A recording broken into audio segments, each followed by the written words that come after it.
Magandang araw sa lahat.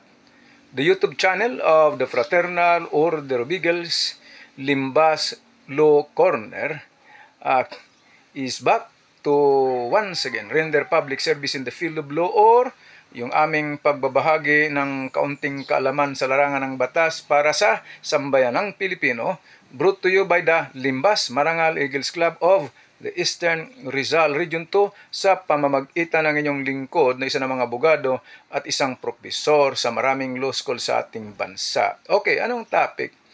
Well, tungkol ito sa mga krimen na nagaganap sa Metro Manila, the National Capital Region. Okay, so ang usapin namin tungkol nga sa krimen na yon, at sabi niya ay ang mga gumagawa di umano ng krimen sa Metro Manila ay mga taga-probinsya. Mga taga-probinsya, hindi sinasabing ang karamihan ng gumagawa ng krimen sa Metro Manila ay mga taga-probinsya. Kung hindi, ang gumagawa ng krimen sa Metro Manila ay mga taga-probinsya. Oh, sobra, di ba? At nagbanggit ng isang relihiyon. Sabi ko, tika muna, huwag mong isali yung relihiyon din. Hindi. Hindi, lalo na yung relihiyon na binambanggit mo, minority lang ang miyembro doon.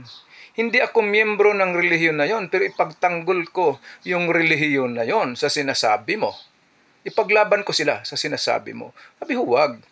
Nung naramdaman niyang galit na ako, sabi ko, naggalit ako kasi maling paratang yan. Nasasabihin ang mga taga-probinsya ang gumawa ng krimen sa Metro Manila at magbanggit ka pa ng relihiyon.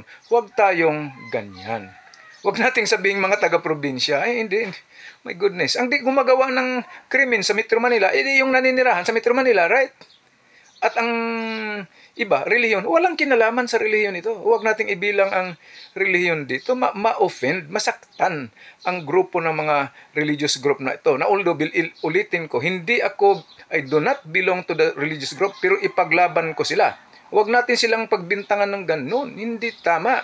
So walang relihiyon, walang kinalaman kay taga-probinsya, basta maraming naganap na krimen, period. Huwag na.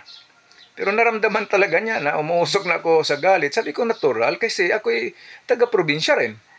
Ako'y nag-aral sa Metro Manila in 1970s hanggang 1980s.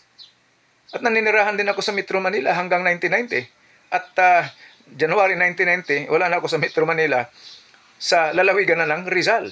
Pero doon pa rin ako nagtatrabaho sa Metro Manila. Hanggang ngayon nga, 2 law school naman ang tinuturuan ko sa Metro Manila. At yung ibang school, 2 law school, isa probinsya naman. Huwag ganon. Right? Pare-pareho lang. Probinsyano o whatever. Right? Religion, huwag. Pero naramdaman niya na medyo, talagang sinabi kong mali. Pero matagal ko nang kilala. Hindi ko naman personal na nagalit ako sa kanya. Yung binanggit lang. Huwag nang ganyan. Huwag tayong paratangan yung mga ganong grupo ng mga tao na gumawa ng krimen. Ang gumawa ng krimen sa Metro Manila, di yung mga nandun sa Metro Manila. Right? Relihiyon, hindi rin. Huwag yung relihiyon. Okay, maging fair tayo sa pag-comment. Pero naintindihan ko, ibig sabihin hindi niya naunawaan ng lubos. Kaya ito sinishare ko, ibinabahagi, para naman malaman ng ibang miyembro ng sambayan ng Pilipino sa kabutihan nating lahat. Maraming salamat muli, at ito'y handog sa inyo ng Limbas Marangal Eagles Club of the Eastern Rizal Region 2. Magandang araw sa lahat.